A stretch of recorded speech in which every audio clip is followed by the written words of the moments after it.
Well, good morning, everyone. It is Thursday. If I'm talking a little weird, it's not because I'm 98 years old or that I'm Irish. I chipped my tooth. And when I did, I cut my tongue on my tooth. And so I have to be really careful when I talk so I don't irritate my tongue. Yes, these things happen as we get older. And the odd thing is, I'm doing the wrong thing. I hit the wrong button. Spank my hand, cat. I'll do it for you. Spank, spank, spank.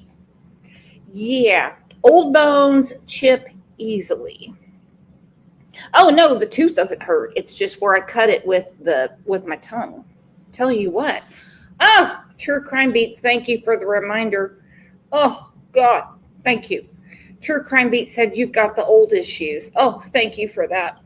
Oh, Mirvi is in. Mirtan is in. I was worried about Mirvi. She didn't show up. Ooh, Nini, I want to know, and actually I want to know from everybody, if you have followed this case from 2001 or just picked up on it here and there, there's only 3 scenarios. Did Kathleen fall down the stairs and that's how she died? An accident. Did Michael beat her, which she would have to be laying on her stomach while she takes those whops to the head, and then decide to go upstairs to the linen closet and then fall in and she dies? It's all from blood loss, by the way. Or did the owl attack her in the front yard? Okay. What do you think, Nini? And yes, I agree, Nini. I'm going to get a gold tooth when I get my root canal. You better believe it. You better believe it. See, already I'm talking weird. Let's take a second and tell everybody good morning. It is Throwback Thursday, and we are with the best people ever on these nasty YouTube streets.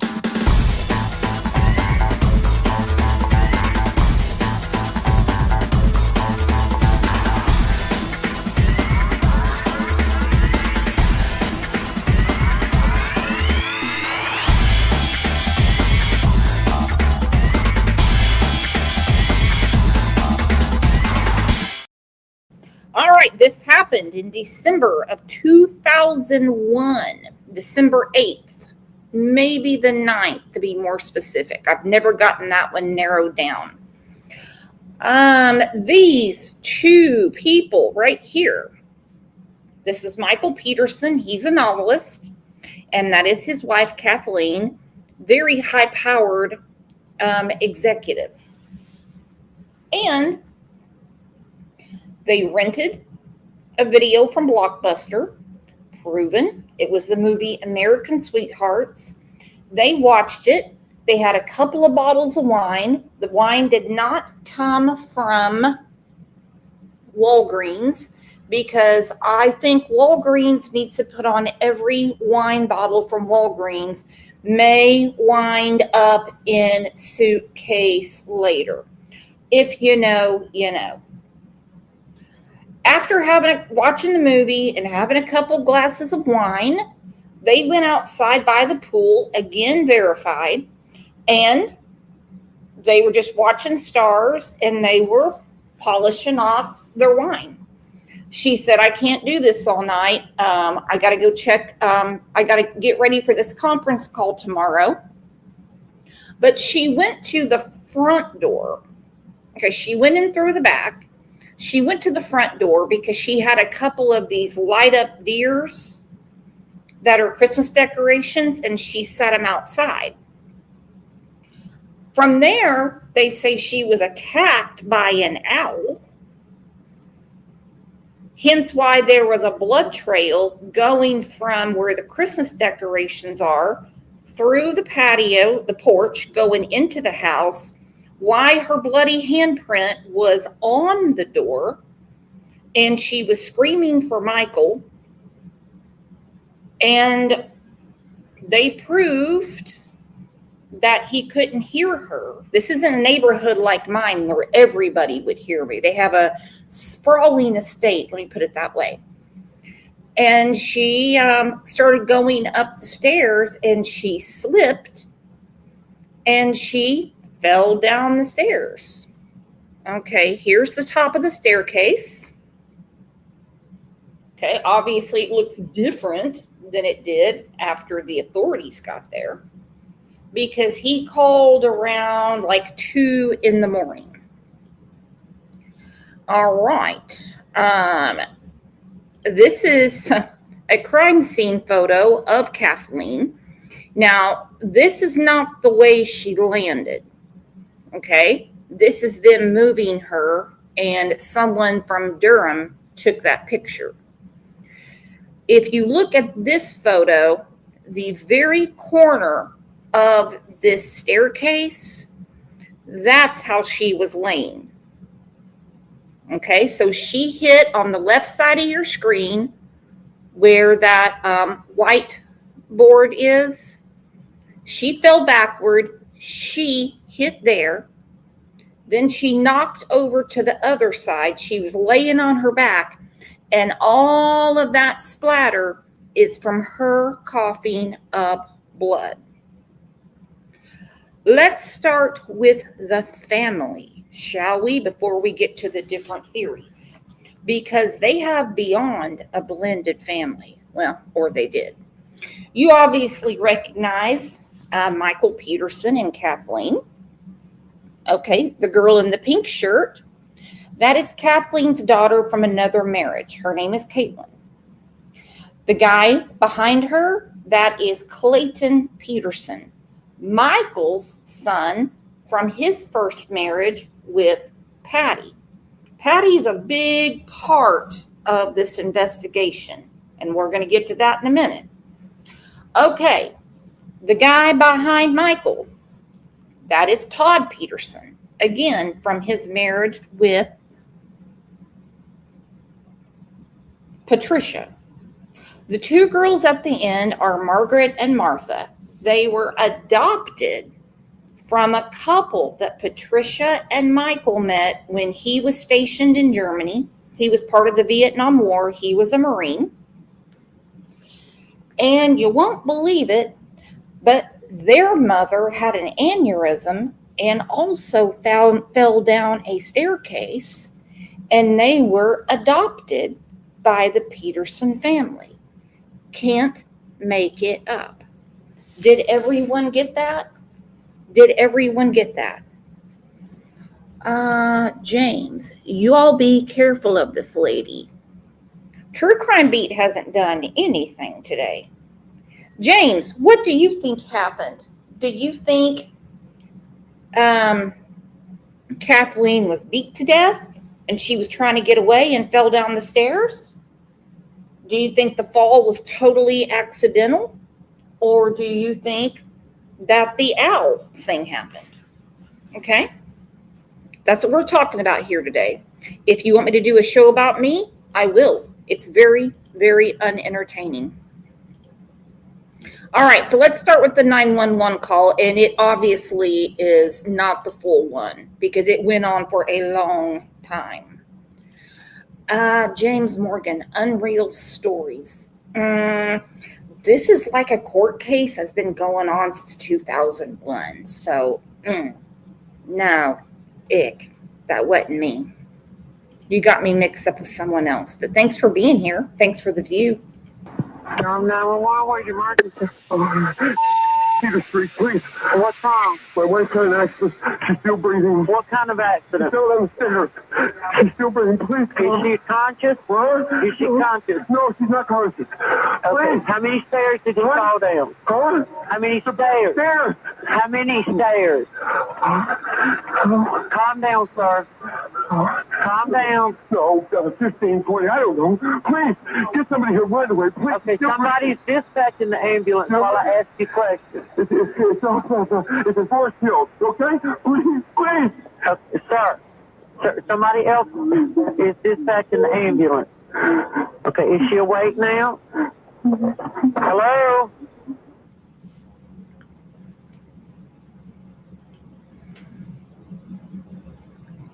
I love that lady. She says, 911, what is your emergency? Peter Street, please. What's wrong? My wife had an accident. She's still breathing. What kind of She's accident? still on the stairs. She's still breathing. Please come. Is she conscious? What? Is she conscious? No, she's not conscious. Okay. How many stairs did you fall down? What? How many stairs? Stairs. How many stairs? Calm down, sir. Calm down. No, 15, 20, I don't know. Please, get somebody here right away. Please. Okay, somebody's dispatching the ambulance while I ask you questions. It's a force kill, okay? Please, please. Sir, somebody else is dispatching the ambulance. Okay, is she awake now? Hello?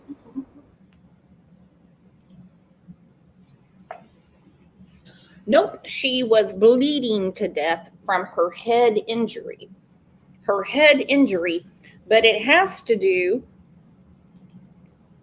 it's the craziest thing ever. It has to do with these lacerations on the back of her head, okay? And they're strange looking lacerations. This is from the autopsy. They never tested these for animal, okay? And they also didn't test them to see if she had been beaten with the fire poker like the prosecution brought up. And we're going to get to the prosecution too, why this case was overturned. So in 2011, in 2003, Michael Peterson, and by the way, I don't know what happened. I'm not taking it for anyone. And you're not going to hear me say Michael Peterson is a salt of the earth guy. Okay? I don't care what your sexuality is, but he hid his from a lot of people, but it was not a very well hidden secret. All right, James, you've had enough fun here. You're doing nothing but bothering everybody that want to talk about something. Okay, so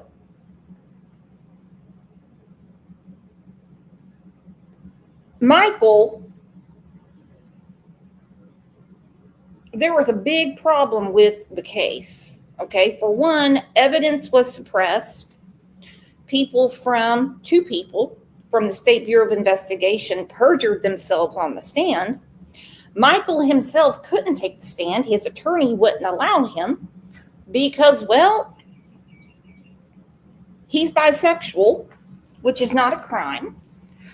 However, he spends a lot of money on his hobby, okay? He spends a lot of money at stores where you can rent porn and you can sample the porn and watch it, and you can bring a friend with you. There's Kleenex and lotion and all kinds of stuff in there. He had a lot of male lovers, and I mean a lot. And many testified, they're like, most of the people I'm with, most of the guys I'm with are they're gay, married, straight men, or pretending to be straight. Not to mention when he would do a book deal, he would get the advance, spend it on himself because he just thought, whatever, Kathleen's making so much money. Exactly. And look at Cat OG. Thank you. Thank you so much for all those memberships. Growing the family one by one.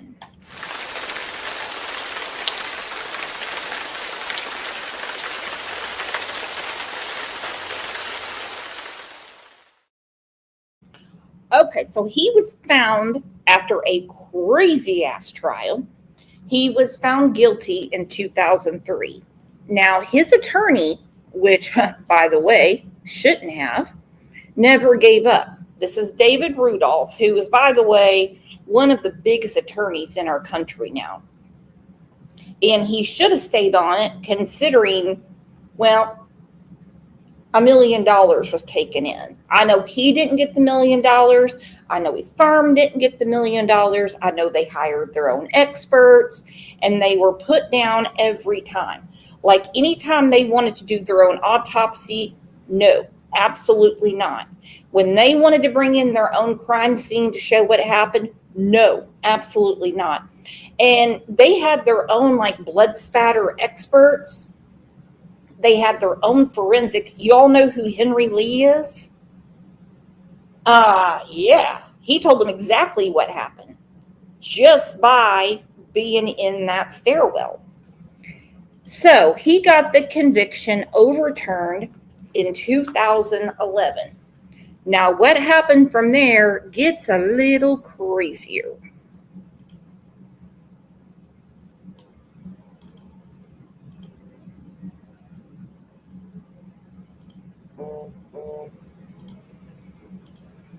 Okay, this is Nancy Grace having a meltdown, and it's pretty comical. Look, I tell you what, I'll never know how this damn system works. It's one thing after another. Very special guest, Caitlyn Atwater. This is Kathleen. Okay, remember, Caitlyn is the girl in the pink shirt. She stuck by Michael's side until she had a meeting with the DA, her and her father, and they found out that Michael Peterson had inherited a ton of money from her mother, which in trade paid for his legal defense. Okay? That was kind of what Charlie Kirk would call a turning point for her. So she decided to side with the DA because she thought, I'll be damned, nobody told me there was any money. All right, so that's Caitlyn. And the fact of the matter is, if something happens to me, my money would go to my husband. And North Carolina doesn't have any ruling on who inherits money. Okay, their will flat out said the money goes to him, or if something happens to him, the money goes to Kathleen. And you can't take it away if someone's suspected in North Carolina, not every state, of causing this person's demise. You have to wait for the verdict. Ooh, Ange said, Brooks, I watched the whole thing last night. Is it not crazy? So, Ange, what do you think? He beat her to death on her belly to the back of the head. And then she ran to the linen closet and fell down the stairs. Pure accident going up the stairs, or the owl. It's nuts. And I don't know. But I love the convo. I do. Daughter. It was widely reported that all of Peterson's children were on the front row cheering when this guilty verdict rendered by a jury was overturned. And I said that minute, I know Caitlyn Atwater was not cheering anything because she loved her mother and loves her to this day. Caitlyn, I've been thinking about you ever since I heard the news. What are your thoughts, dear? Hi, Nancy. Yeah, it's good to talk to you. Obviously, this has been a pretty overwhelming time for us, for my mom. This was kind of Nancy in her prime. This is when she had her own show on Headline News, and she was all over the Casey Anthony story. And you can see in her eyes, she hasn't been thinking a lot about Caitlyn, because that's when she was going Rambo every night about Top Mom. Mom's whole family. I wouldn't say we were blindsided by what's happened, but we certainly, it was 10 years ago last Friday that my mom was killed by Michael Peterson, and to have to relive all of these tragic events and, all of this testimony, all of this drama surrounding this has just been gut-wrenching. I mean, it's been so hard to not be able to move forward. It's been 10 years. All I want right now is to just, focus on the memory of my mother instead of the real injustice that's here, which is that she didn't get a fair trial. The man who murdered her is walking free, not free. He's still charged with her murder, but he's home under house arrest, and she's dead because of him. Caitlyn, I want to talk to you about not only what happened to your mom, but about what happened at the trial, because I truly believe that the prosecution is going to retry Michael Peterson. All right? And I'm not saying Deaver is good. I'm saying Deaver's bad. All right?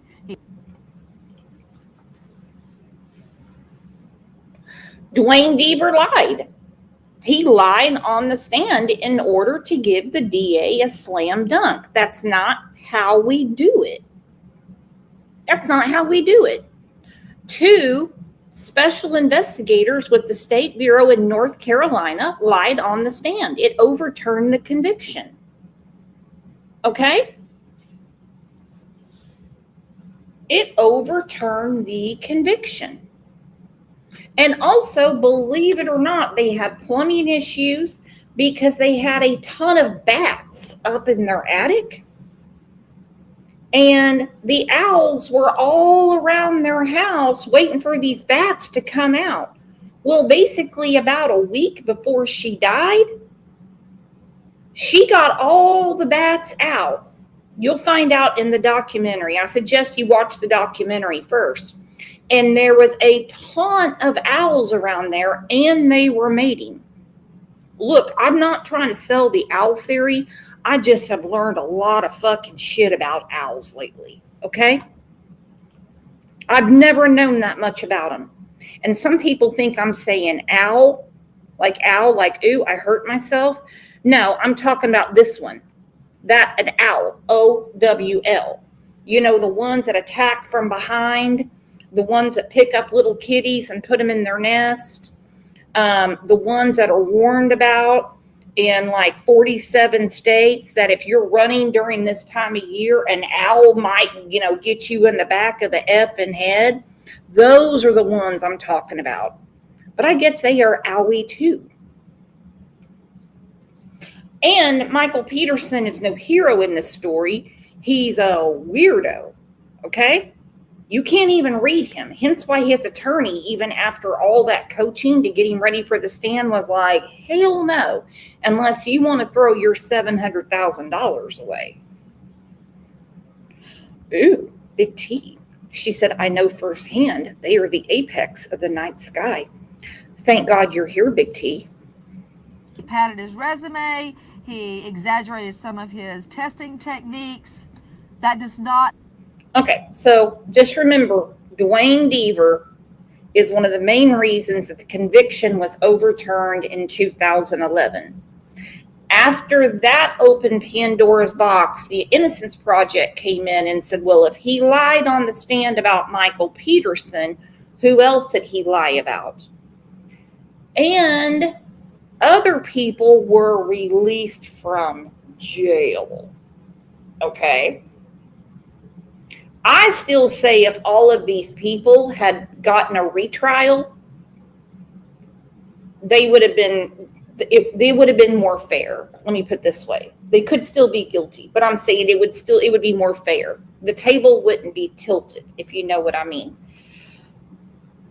But most of them were just offered a get out of free card, Alford plea, because they knew once they all got out, knowing that these people lied on the stand about them, they each have quadruple million-dollar lawsuits against the state of North Carolina due to their tort reform.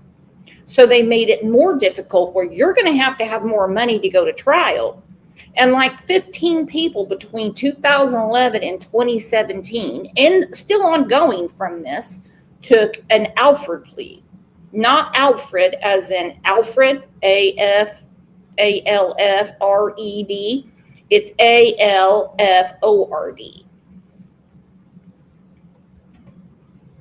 In any sense of the word, mean that Michael Peterson is innocent. All right.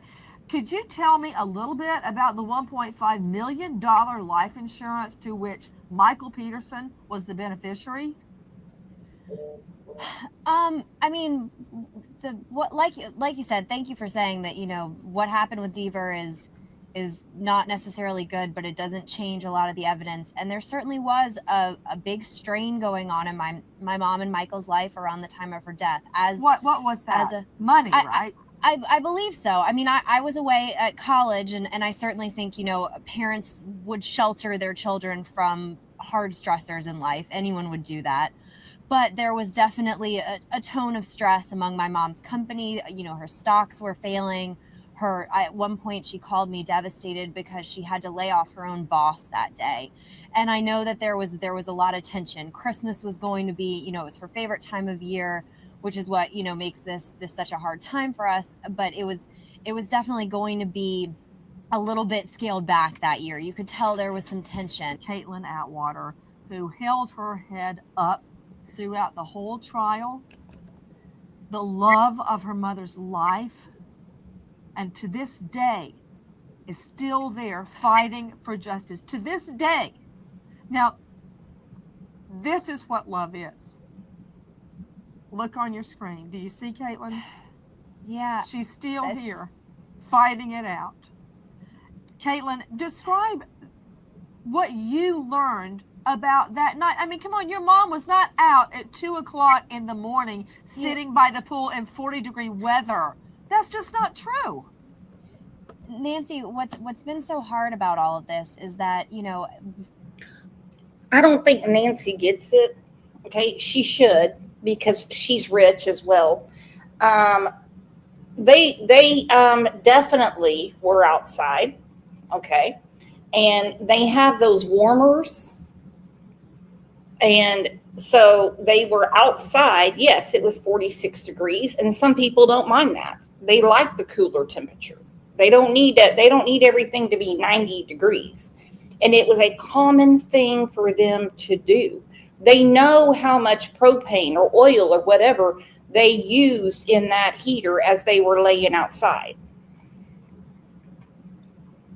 Nancy, that was talked about in court. Damn, Nancy. Come on. You know better than that, girlfriend.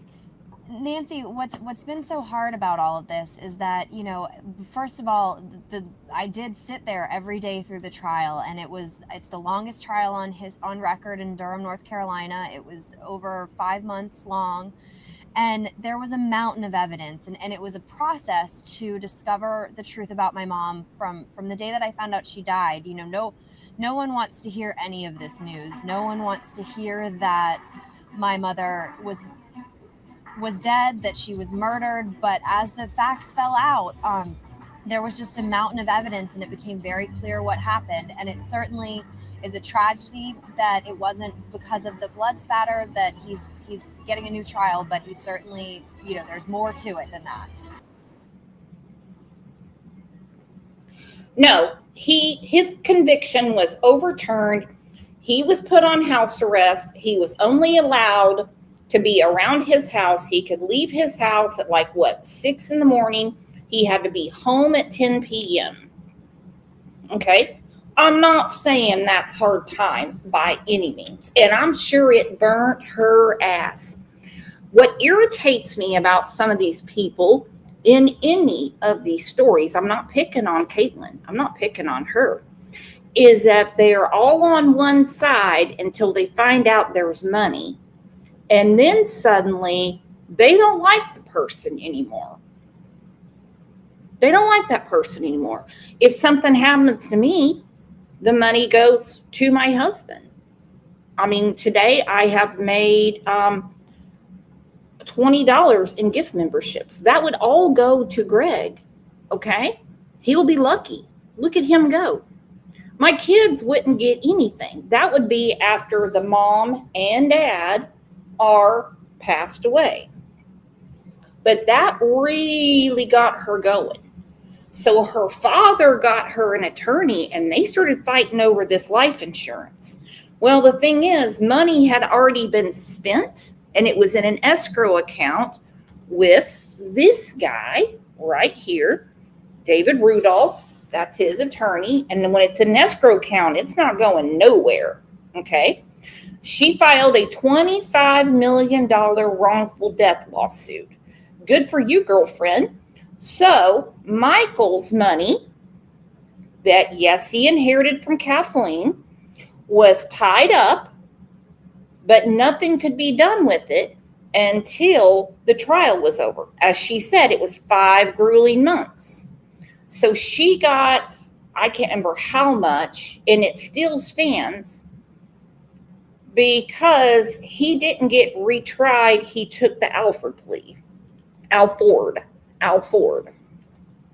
Alford. Okay, so let's get to the prosecutions. This is their theory. They said that as they were walking back in from the back patio, they took a detour and they went into the front yard. And he went in before her when she was putting up the Christmas decorations out there, before she checked her email, which we know never happened for obvious reasons. And he grabbed this. It is called what in the hell's that thing called? It's called a blowpoke. All right, so that's to oxygenate your fireplace. Well, they didn't have a fire going that night, but I mean, obviously, if that's the tool you want to use to kill your wife, then I mean, okay, so be it. I mean, you're sitting there drinking with her. She tested positive for Valium. Obviously, she has a lot of pharmaceuticals. I mean, you could have done it that way. By the way, don't try this at home. But it's basically a fire poker, but it's hollow. And so they said that is what he beat her with. And then she was trying to go up the staircase, which the staircase she used goes to the linen closet. It's not the main staircase. So that was their theory. What they didn't do, Durham police, is properly search and look for said fire poker, because much time later, as the kids were sorting through the house, the police and the defense attorney came by and they realized they had gotten new fire tools that were sitting there, and the old ones with the blowpoke were out in the garage. They had cobwebs on them, spider eggs, and a blowpoke is not something that comes with just your fireplace tools. They just don't. That was a gift from her sister, and Kathleen didn't like it. She said to Michael, that is a stupid gift to give to somebody for Christmas. That was their theory on how Kathleen died.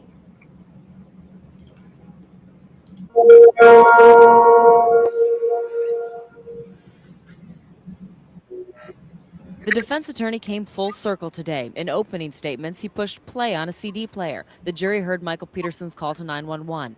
Today, as he closed, Rudolph pushed play again. This time, it was part of District Attorney Jim Hardin's opening statement, telling the jury Michael Peterson killed his wife with a missing blowpoke, but the defense found the alleged missing murder weapon. He needed something that was... It was in the garage. It's been tested. There's nothing on it. They found it. They found it. They said, here it is. We've already had it tested. It's not been wiped down or anything. You can do it yourself. You all said you couldn't find the murder weapon. You said the whole time, this is the murder weapon. This thing is the murder weapon. This is what did all those whops to the back of her head. Look at that. Oh, that's a different one. Look at that. They're saying that's what did that. And they said it's possible because remember, well, if you watched any of it, she had no skull fractures and she had no brain trauma.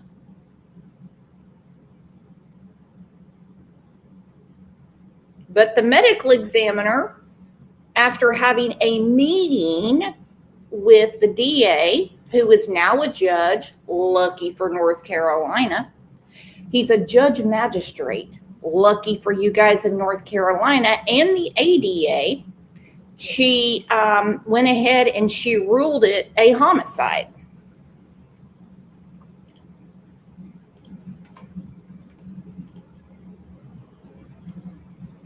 It's like, please don't rule something a homicide until you have properly investigated. I mean, your findings are definitely evidence, but this, hey, look, in our world, anything's possible. Weapon. He needed something that was light enough to cause the lacerations, but not so heavy as to fracture the skull. But he was sort of walking a tightrope. And this was the tightrope he was walking. Rudolph had an overarching theme today, reasonable doubt, and he had 10 examples of reasonable doubt for the jury to consider, from allegedly shoddy police work to criticizing the medical examiner's conclusion that Caitlyn Peterson was beaten to death. With all due respect to Dr. Radish, I've got to say that I think... Okay, I mean, let's look at this. This is about the medical examiner. She has no skull fractures. She has no other fractures. She has no traumatic brain injury. He brought up other of her case findings where when it's a homicide by getting your ass beat, she always lists off all of the contusions, what happened to the brain, organs that are damaged, skull fractures. But on this one, she's like, oh, it happens all the time. She said it on the stand. He goes, not in all these books. All of these are your signatures. And again, this is not to build up Michael Peterson, because he's a real right piece of shit. And I don't mean right as in he votes Republican. I mean, he's a real piece of shit. Beaten to death. With all due respect to Dr. Radish, I've got to say that I think her study was the epitome of junk science. Ultimately, Rudolph ended as he began this trial, pushing play, hearing Michael Peterson calling 911. After court, Caitlyn Peterson's sister voiced her exhaustion. I'm glad the trial's almost at an end. I'm looking forward to the prosecution putting their case together tomorrow so that the jury will hear facts.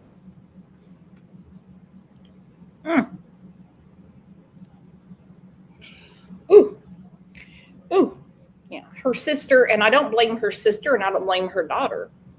It just really got my goat when they changed their tune about supporting Michael when they found out about the life insurance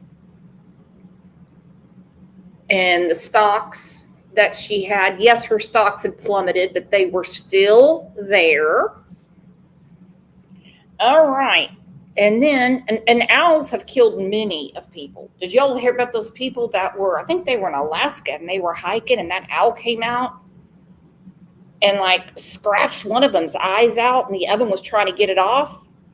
And that owl like buried right into that person's head and they both bled to death. They've killed lots of people. Don't ever ask me to go to an owl sanctuary. Hell no. One of the most notorious cases in North Carolina's history, and it just took an even more bizarre twist. A neighbor of Michael Peterson has claimed for years an owl could be responsible for the death of Caitlyn Peterson. Last month, Michael Peterson, now 73, entered an Alford plea on manslaughter charges, essentially closing the case. But now, his longtime defense attorney David Rudolph wants a True crime beat. Was there a nest nearby? Many.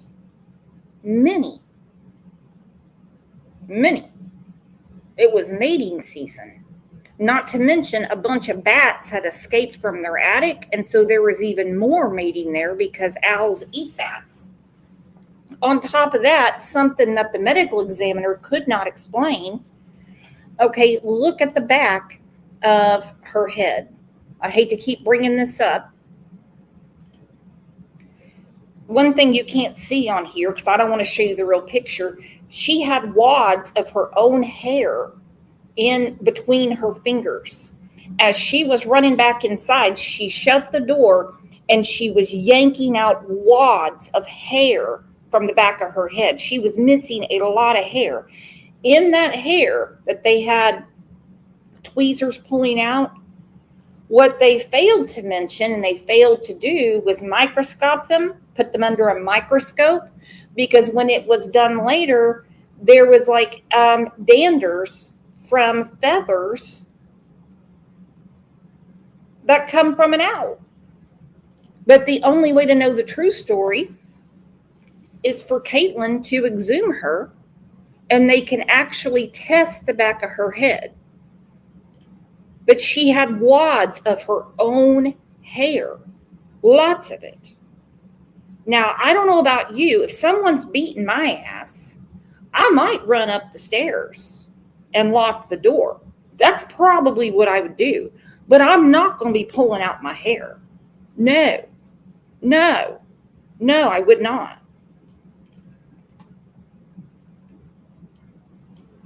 Defense attorney David Rudolph wants another look at the feather fragments collected after Kathleen's death.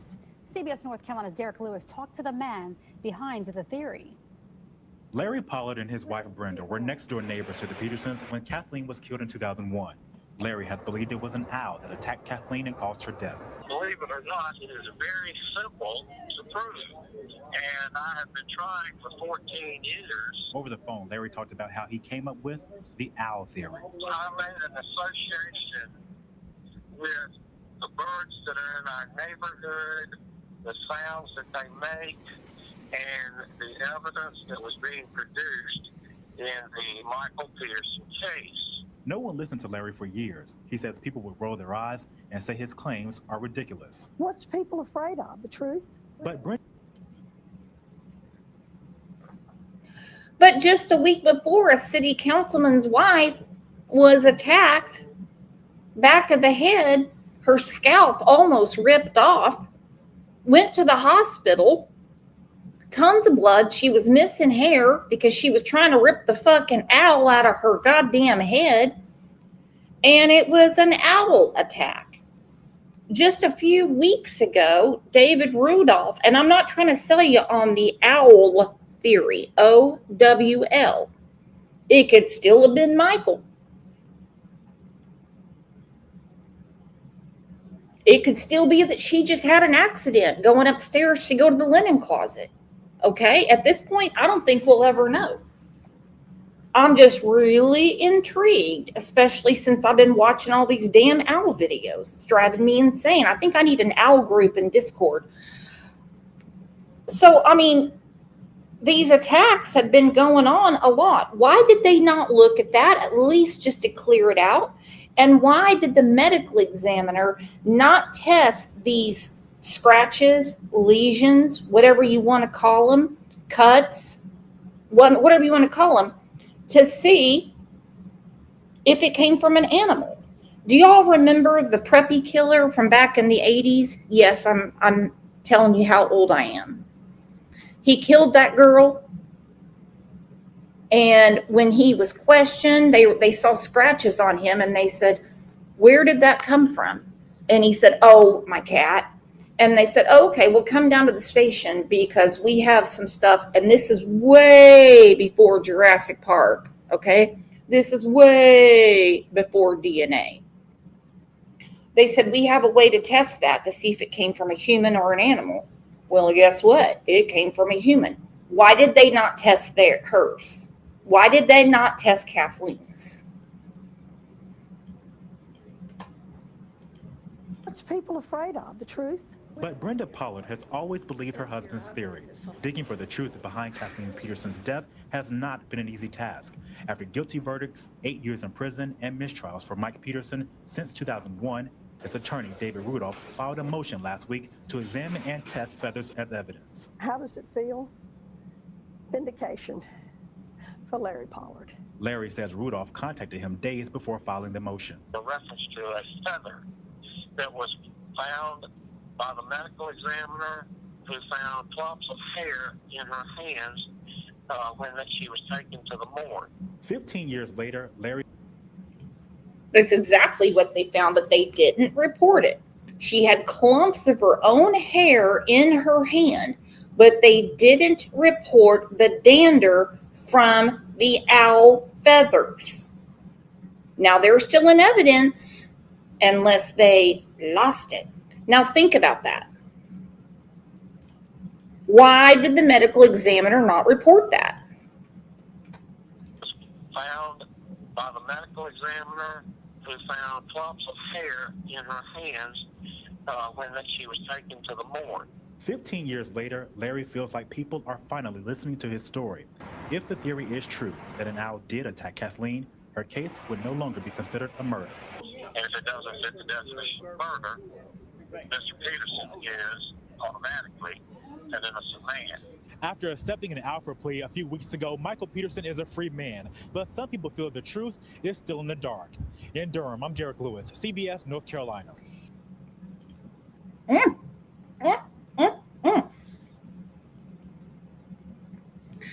Let me put a poll up, even though we're not anywhere near the end of the show. I'm not asking anyone to go watch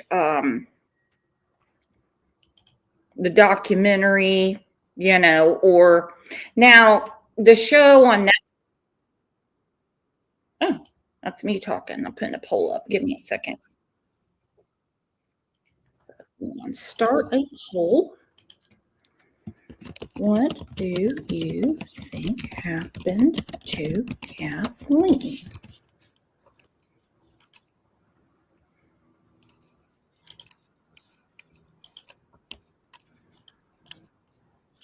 Look at me. I can hear myself. All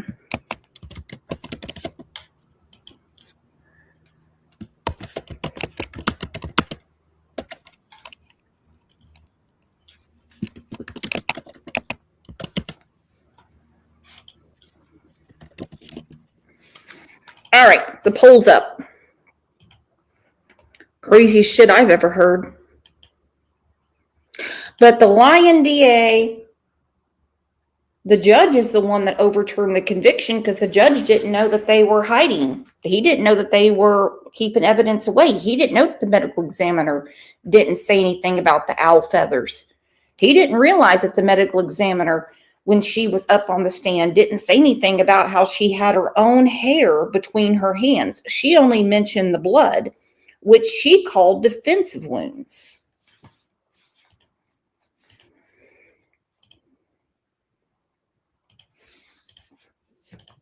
All right, this might be what does it for y'all. I don't know. Yay or nay, take the poll. Probably should have waited to put it up. Either way, every bit of it is absolutely crazy. The money, the attorney, all the movies, the books, the conviction being overturned, Kathleen's dead, Michael being bisexual and going to all those adult bookstores and meeting anonymous men behind the sheet.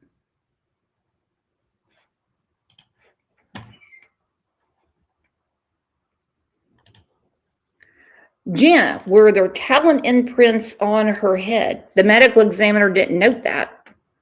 Nope, she said she was beat with a fire poker, but it didn't break any of the bones in her head.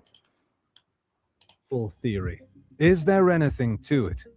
The judicial procedures against author Michael Peterson for the alleged murder of his wife Kathleen are one of the most infamous and well-recorded criminal cases of our time. That seems like a joke. The owl did it. Welcome to Bad Things. It is not a joke. Is this AI or does this person talk this way? I must know. I must know.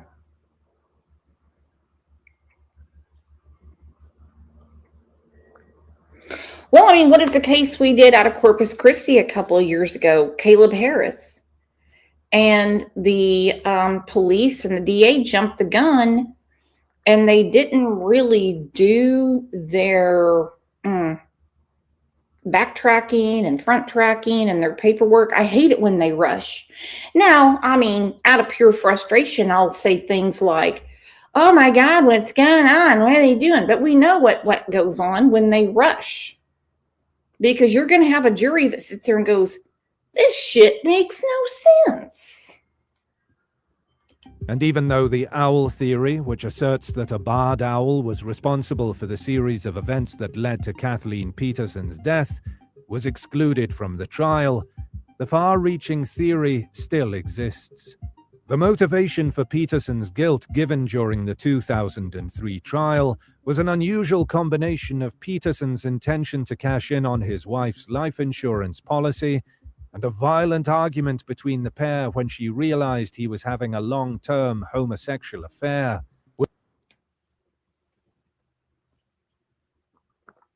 Long-term? No. He got his jollies with pretty much anyone he could find at the gym or the adult bookstore. Okay? Yeah, it's disgusting either way. Which led to her death. At 2:40 a.m., her husband said he discovered her motionless corpse on the steps of the family's residence. Michael Peterson's purported murder weapon, discovered in the Petersons' garage and presented late in the proceedings, was finally thrown out due to a lack of forensic evidence. And because there was no evidence on the fire poker. There was no evidence on it. None. And they're like, okay, that is not your murder weapon. That is not how that happened. Hence why I don't understand why the jury, when the murder weapon was thrown out, why they still said guilty. To me, it would have been a mistrial, hung jury. And he would have gone back to jail or back to wherever he came from, and then you'd have the retrial. It's really okay to be a juror and say, look, I don't know. I really don't know. I really don't know. Because now, think about how those jurors feel now.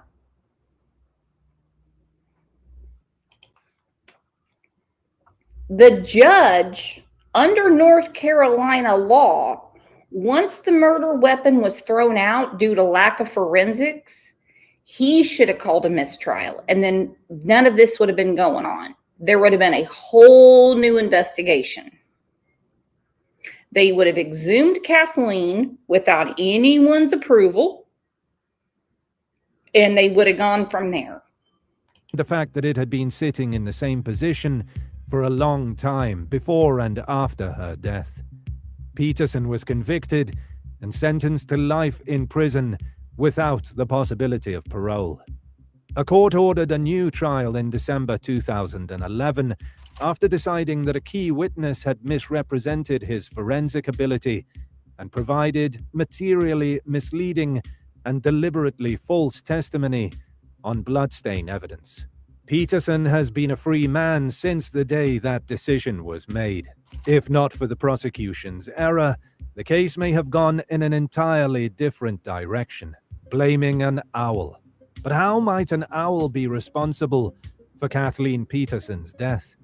The owl theory proposes that a barred owl attacked Peterson, became entangled in her hair, and caused severe injuries, including the removal of a part of her scalp, which began a chain of events that resulted in her death after falling down a flight of stairs.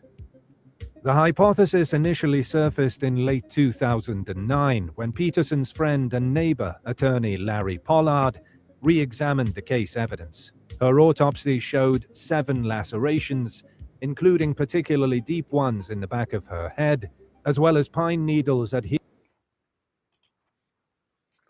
Okay. There was pine needles in her hair, not reported. Okay. Now, you see the one on the left of the screen that looks like a Y? Do you see that?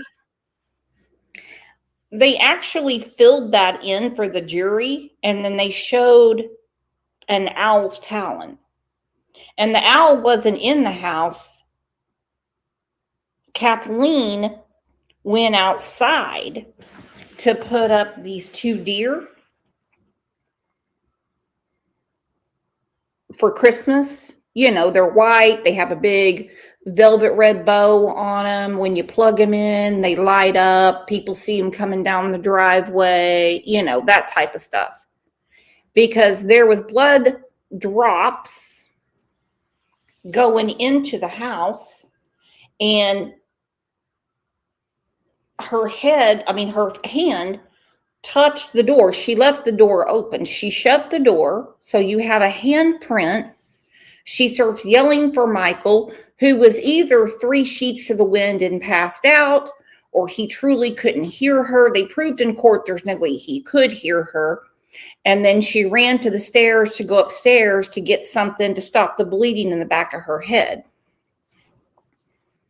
I didn't hear about feathers in her hair, just the pine needles. But that's what a lot of owls in that area make, correct me if I'm wrong.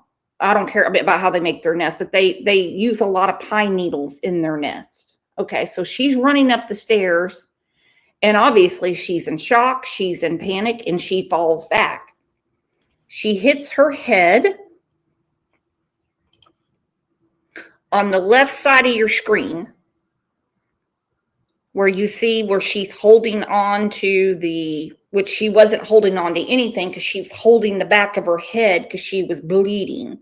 She fell back. Okay, so where the rail is, she fell down the stairs, and this is their second staircase. Okay.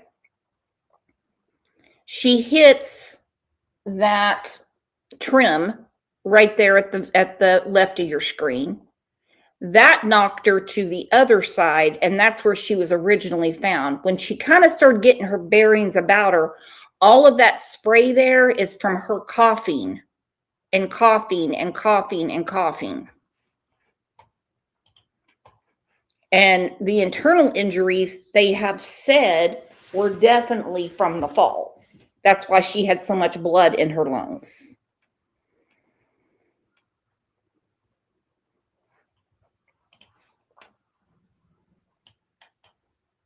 Including particularly deep ones in the back of her head, as well as pine needles adhered to one of her hands, both of which included clumps of her own hair.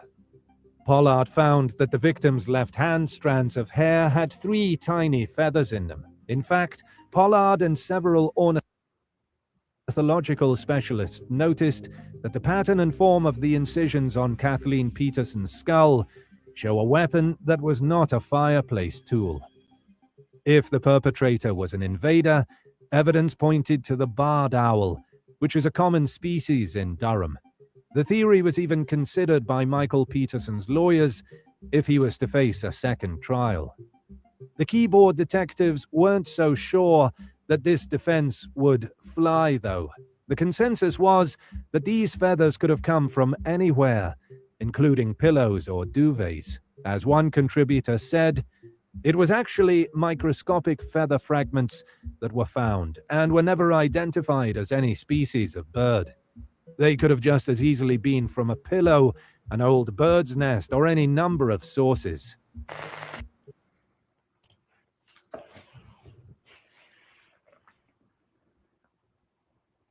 I got to give props to that online sleuth. I got to go ahead and call that person LKR for today. They tested all the bedding around the house. They didn't have any feathers like that in their duvets, their comforters, their goose down bedding, or anything like that.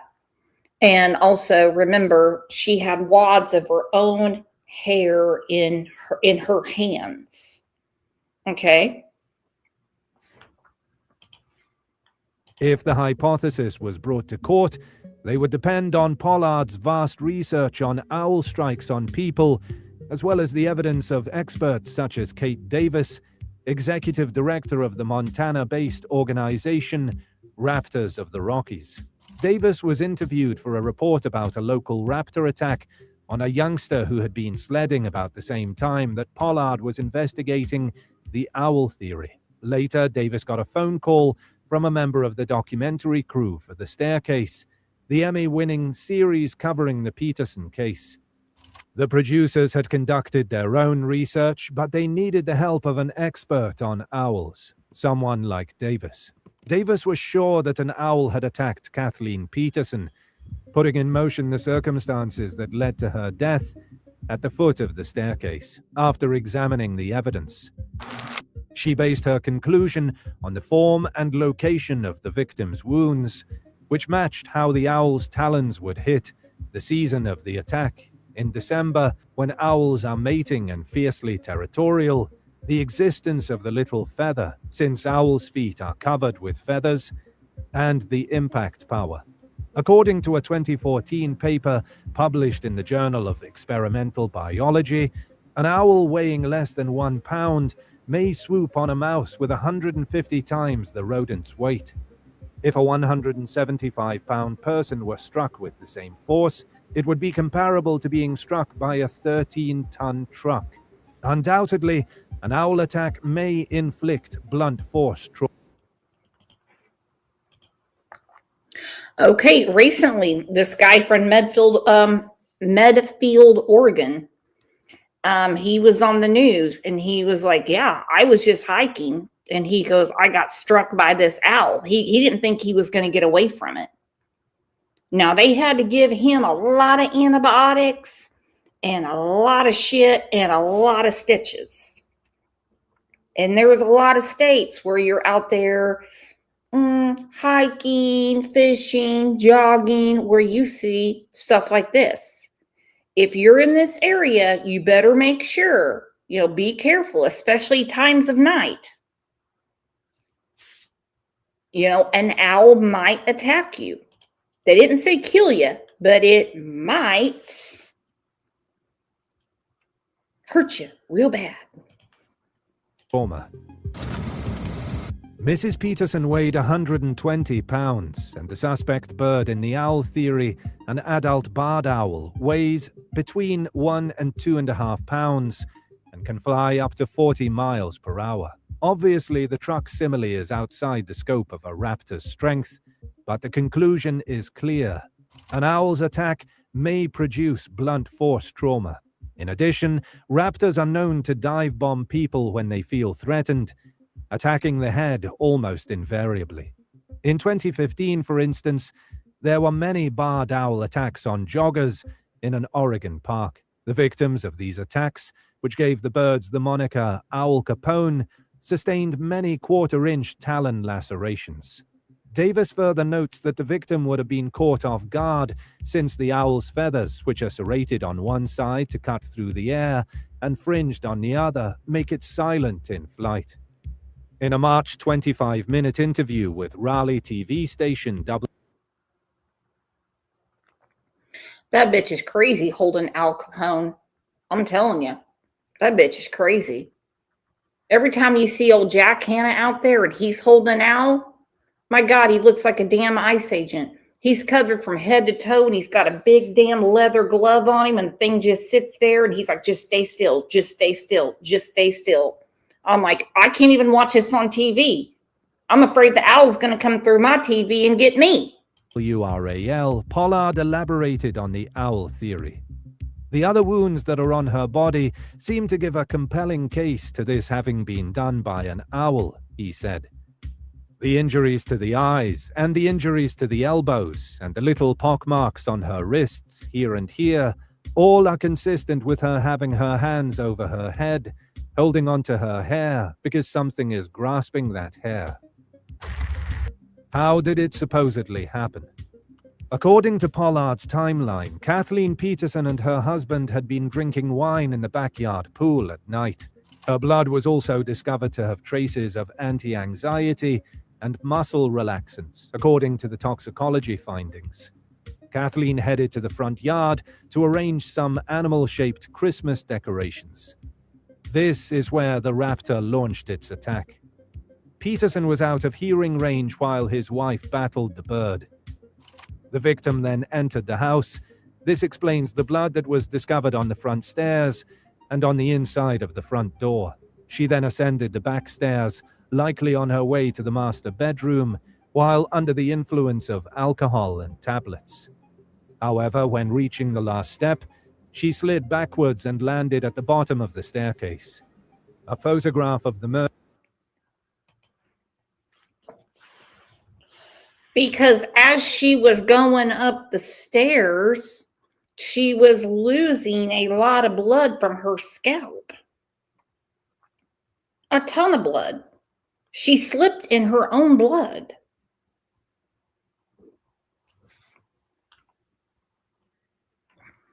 Tablets, she took Valium. She took Valium. So again, there's no reason if you want to get rid of someone, actually, I'll leave it right there. You can put it together. You're smart people. The scene depicts her with her neck significantly twisted to the left, her head resting on the lowest step, and her body sprawled out in a big pool of blood on the floor. One part of the owl theory does make sense, as asked by a forum contributor. It's confusing to me that the injuries to her head were determined to be caused by blunt force trauma, even though there were no skull fractures. Can someone with more understanding of this explain how her injuries could have been caused by a blunt object, or what would have made them rule that the injuries were not caused by something sharp? The owl theory is intriguing, but I want to know what made the medical examiner decide the injuries were made by a blunt object. She died from blood loss. There were no injuries to her brain. The absence of skull fractures does not fit in with the prosecution's narrative that Michael Peterson had hit her with the blowpoke. In 2010, the opinion of medical examiner Deborah Radish, who performed Kathleen's autopsy, that an owl or any other bird would not have...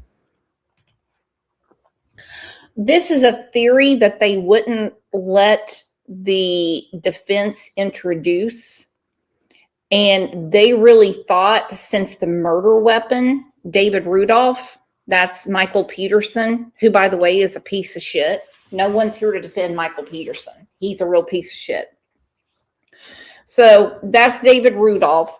He really thought, since nothing the medical examiner said was consistent, and he also believed, since the judge threw out the whole fire poker prosecution, that they don't even have a murder weapon, he pretty much assumed that it would be an acquittal, or they would have to try it again.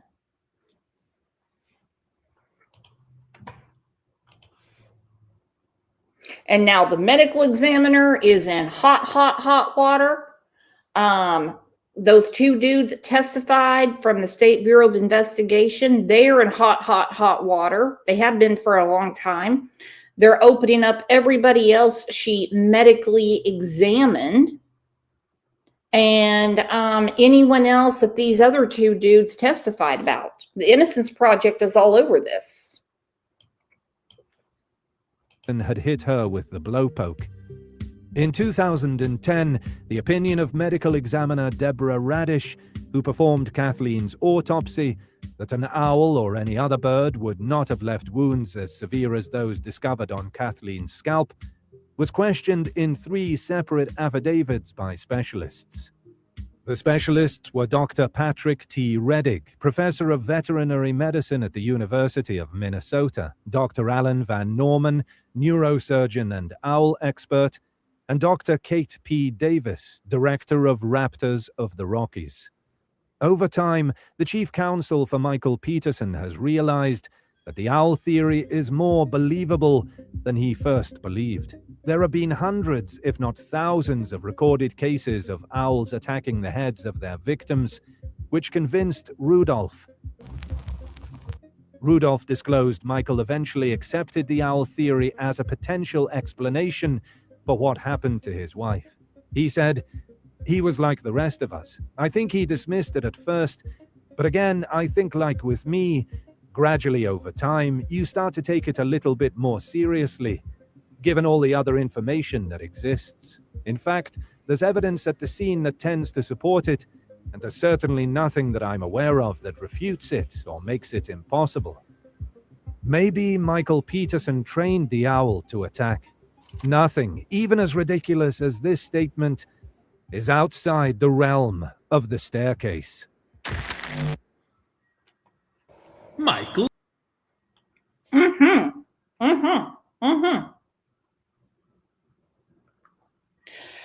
And it's pretty crazy because David Rudolph gives lectures.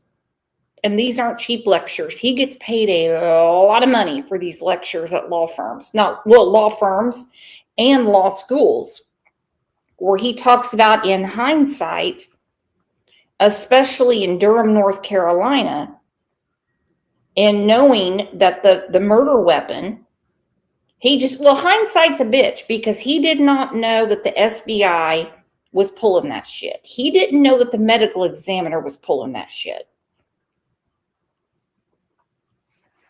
But he talks about this owl theory all the time, because he said had it been brought to him in the beginning, he would have ran with it knowing what he knows now. All right, so we're talking about old Michael. He's making the rounds, man. I mean, he's still talking about this. He took an Alford plea. He's been cleared, totally done since 2017. He was on house arrest from 2011 to 2017. Still living in Durham, still sees his kids, just not Caitlyn, has a bunch of grandkids, probably got a boyfriend, whatever. I was really kind of hoping that they would do a second trial. I mean, I know Court TV and other people were too. And I mean, basically he said, listen, at my age, I would rather just take time served and go home. Okay. I've been through enough. All right. I have been through enough. He never wanted to say the word guilty. And when his attorney addressed the court, he said he is not pleading guilty. What he's doing is saving his life. I don't like the Alford plea for many reasons. For one, it should never be given to a pedophile. That does not fit. When Lone Wolf Spirit got that in Maryland, I about lost my freaking mind. Okay? But there needs to be some kind of contingency with it that I wouldn't even know how to do it because I'm not the legal owl, if you know what I mean. Legal eagle. They offer this as a get out of jail free card so you don't sue the state. So you don't sue the state. Just like, I guess you all are familiar. Of course you are. You guys are true crime fanatics. The West Memphis 3. Those poor boys were murdered, and I've always said it was one of the stepdads. Terry Hobbs.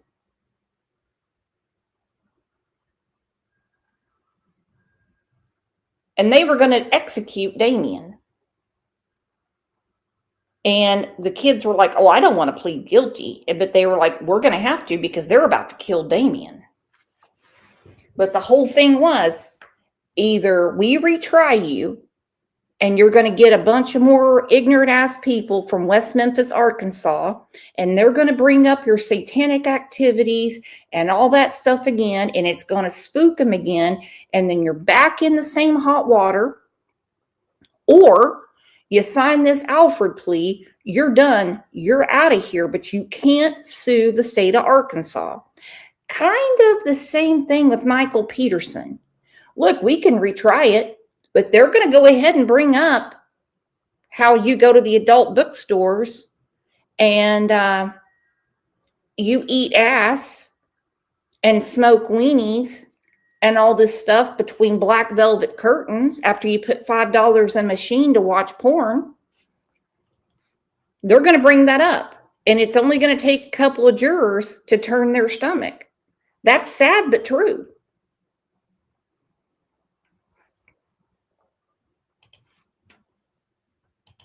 Well, following that heavily publicized trial, Michael was convicted of his wife Kathleen's murder and sentenced to life in prison.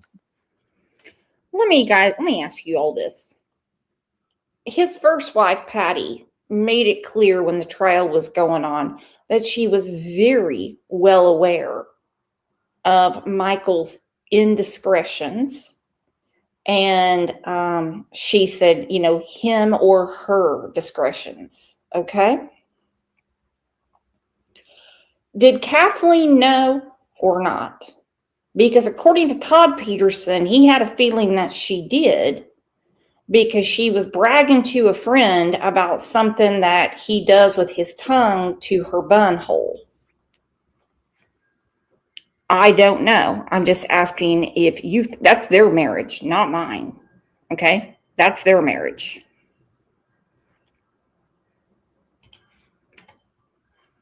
And a lot of jurors can't separate a person's lifestyle and if they actually, and they can put together the forensics and the timeline as to, did this person really do this? Okay. He wasn't on trial for being bisexual. He wasn't on trial for being bisexual. But they use that as an element of the crime, that he was killing her because his secret was out. But so many people knew. So many people knew. Personally, I wouldn't go to an adult bookstore and meet Michael Peterson behind a curtain. I think he's a real piece of shit. I think he's an opportunist. I think he's a liar. I think he has used women and children his entire life to keep up this facade that he is a straight white man. And it's not as uncommon as you think. Go ahead and give me a round of applause. Ooh. Ooh. And like when the police took his computer, they printed out a bunch of pictures of his boyfriends and left it there for him and took the computer. And his attorney, or it might have been his brother Bill, said, "Oh, this is what's going to get you. This is what's going to get you." Listen, I want the truth. I don't want to know what Michael Peterson does at the adult bookstore. I want to know what happened to this lady. And because of all this corruption in Durham, North Carolina, I don't think we'll ever know. I just don't think we ever will. Prosecution theories, like the blowpoke, that were disproved. They didn't happen. Did she know about your... You know, him being gay and he keeps saying blowpoke, that really is a little offensive to gay men, and I'm not a gay man. He needs to quit saying blowpoke, okay? He's the one, I think he watched a movie with Tyrone LaCour called Blowpoke. And, you know, Tyrone wound up murdering another one of his lovers, which that could have been an easy triangulation. But Tyrone was in jail when Kathleen was murdered. Ooh, look at Boston. Oh, she's getting all sassy. Starts with a J, ends with an R. Woo! Woo! Woo! Everyone getting sassy. Retro girl again.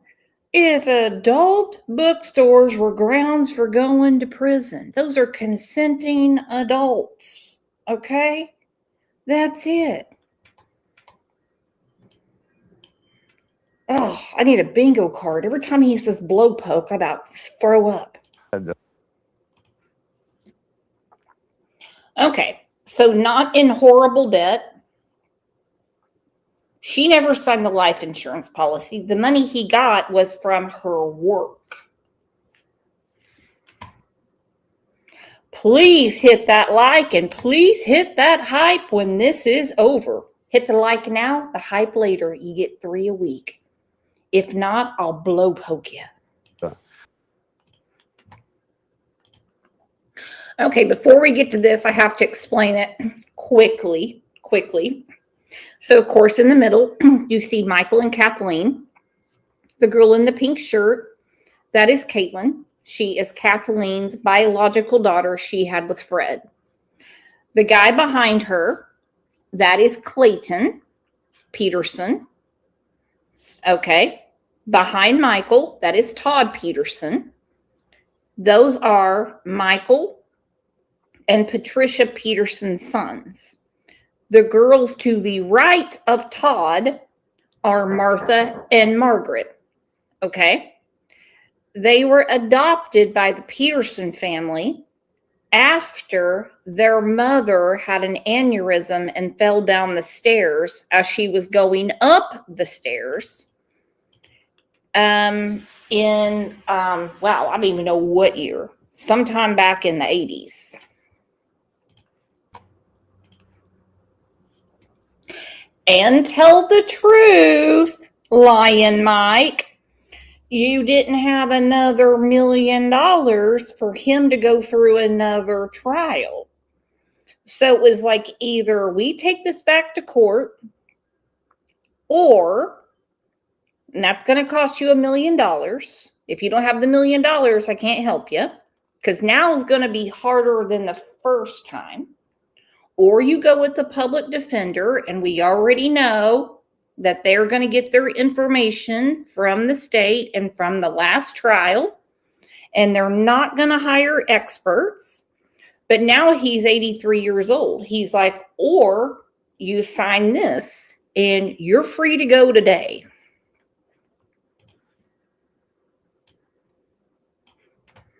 A lot of people are talking about his color coordination. V thought he was colorblind. Let's see. I think it's Kimberly that said that's an odd matching of colors. I just assumed he bought it from the adult bookstore. You know, they've got all kinds of racks of clothes. Because remember, he might be innocent of one thing, as in murder, but he's not innocent of all the others. But none of those are convictable crimes. Who dies with, oh my God, who is in their front yard? Okay, their husband's in the backyard. This is a sprawling property, okay? You know, it's a warm night. And yeah, that happens in the South, even though people go, oh, you can't be outside at night, it's December. We've had nights here in Oklahoma where it's 72 degrees and we're like, let's sit outside. God, come on, let's go outside. They would never go on about the blood that was seen going into the house or her handprint on the front door. They tried to make it sound like it was some kind of chase with this fire poker. Even though the music was on, he's back there polishing off the wine, didn't even clean up after himself, left the heaters on out there. And they find pine needles and fucking feathers on her. What else are you going to think?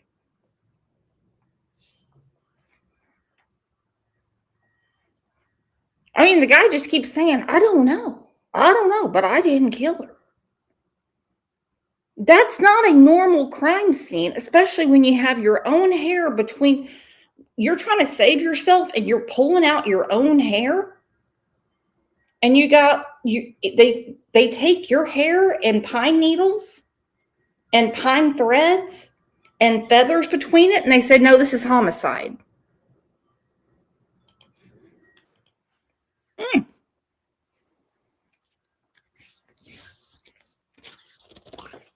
What to do?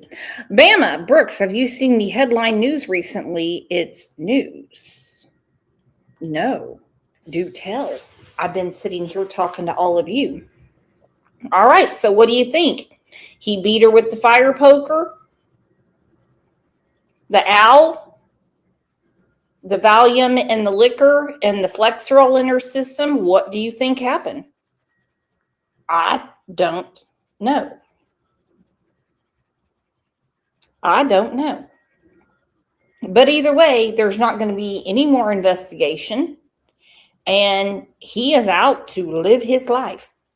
That is it. He is out to live his life, write his books, hang out with his kids, his grandkids, and so be it. And it is a real brain twister.